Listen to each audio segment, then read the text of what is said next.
1. Alarms suck. Their piercing beeps are nothing more than a hot knife to the heart. No matter how many years you've been waking at the same time, every damn day, the second that driving klaxon winds you out of bed, you want to punch nuns, kick the elderly, and bully children. Or maybe I'm a bit jaded. I suppose I should explain. Nah, like that would do you any good.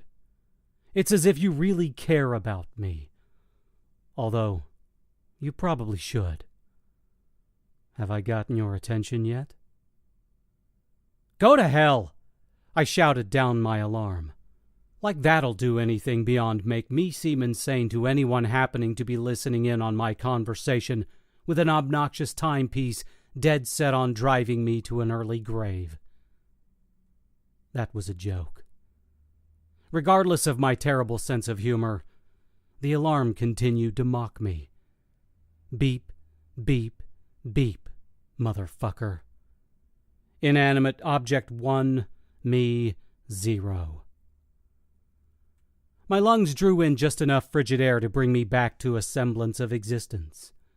In a slow, steady exhale, the breath expelled in a gauzy white haze. I hate the cold. The words sighed from my lips. I'd always intended to move somewhere tropical.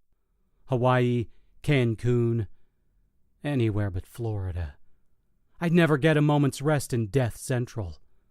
So many senior citizens biding their time until the Grim Reaper swooped in to transport them across the river Styx. I couldn't help but laugh. Grim Reaper.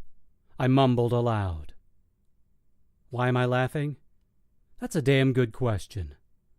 Instead of cracking open your skull and spooning the answer directly into your gray matter, why don't you walk a few miles in my shoes?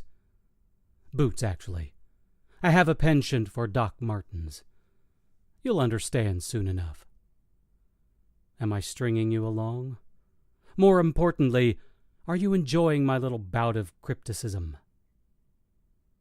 Son of a bitch! My voice rose as I slipped from under the covers. This place is so damn cold.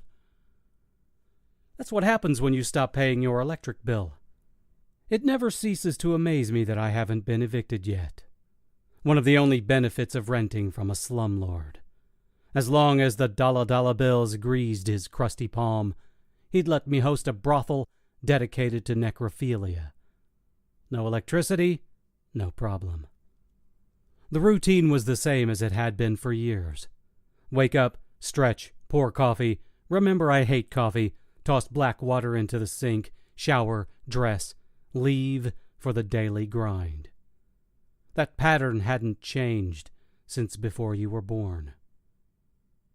Sounds kind of arrogant of me to assume I have the slightest idea how old you are.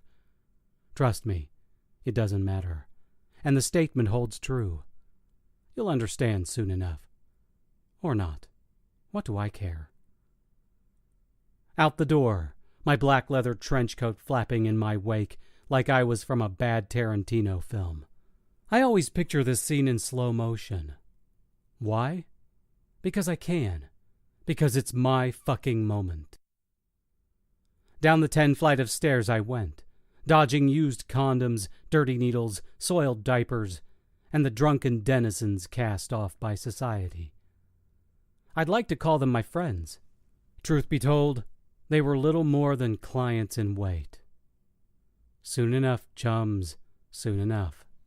The second I crash through the barrier between my fortress of decrepitude and the big nasty called life, the job begins. My job, the one I hate. We're getting there. Unbunch your panties. No matter how many times I've done this, no matter how many lives I've touched, people still give me the creeps. It's not the deeds they do, be they good or evil, nor is it that they've infested this planet like a plague. Although that latter bit does raise my ire. It does me a world of good to know I'm doing my part to balance that particular scale. Why do people cause my flesh to goose? It's the smell, the stink of life,